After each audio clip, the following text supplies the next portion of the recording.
গরম ভাতের সাথে যদি থাকে এরকম লোভনীয় একটা ভর্তা, আপনি এক থালি ভাত খেয়ে ফেলবেন, টেরও পাবেন না।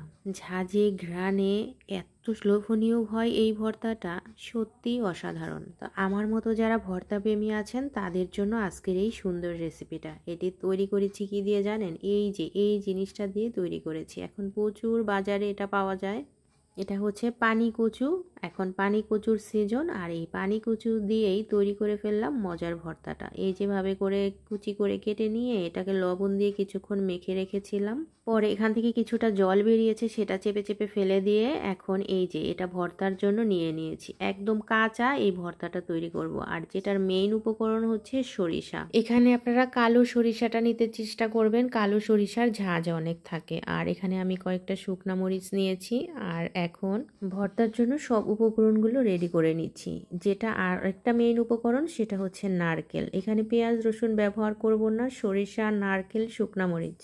আমি অনেক আগে এই ভর্তাটা করেছিলাম, তখন আরেকটা ভিডিও ছেড়েছিলাম। সেখানে একজন কমেন্ট করেছে কাঁচা কচু আবার খাওয়া যায় নাকি। বিশ্বাস করেন, কাঁচা কচু বাটা এত মজার, সেটা আপনারা খেলেই বুঝবেন। যারা পেঁয়াজ রসুন দিয়ে খাবেন এখানে একটু রসুন পেঁয়াজ ব্যবহার করতে পারবেন। যেহেতু আমি নিরামিষ করেছি, আমি আর পেঁয়াজ রসুন ব্যবহার করলাম না।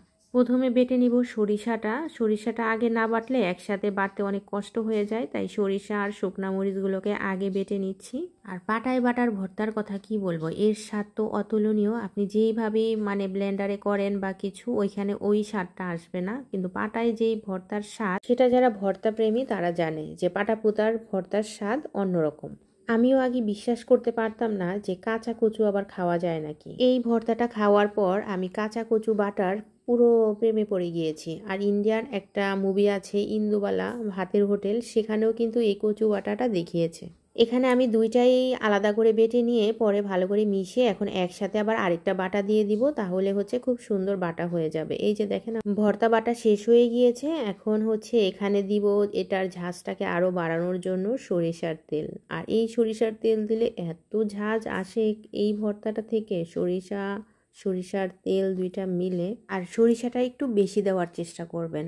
এখন অনেকেই বলবেন যে আপনি তো লবণই দিলেন না। আসলেই আমি এখানে লবণ দেইনি, কারণ হচ্ছে প্রথমে যে আমি লবণ দিয়ে ভালো করে মেখে রেখেছিলাম কাঁচা কচুটাকে, এই জন্য আর লবণ দেওয়া হয়নি। এখানে আমি একটু পরিমাণে একটু চিনি দিয়ে দিচ্ছি এর স্বাদটাকে বাড়ানোর জন্য। আর একটু সরিষার তেল দিয়ে দিচ্ছি আপনাদেরকে একটু দেখানোর জন্য। এই যে এখন গরম ভাতের সাথে এটা খেতে হবে সেই মজার। তো ভর্তাটা কেমন লাগলো অবশ্যই কমেন্টে জানিয়ে যাবেন। আর একবার হলেও এইভাবে ভর্তা তৈরি করে খেয়ে দেখবেন, খুবই মজার হয়। আজকে এই পর্যন্তই। সবাই ভালো থাকবেন, সুস্থ থাকবেন। কথা হবে নতুন কোনো রেসিপিতে।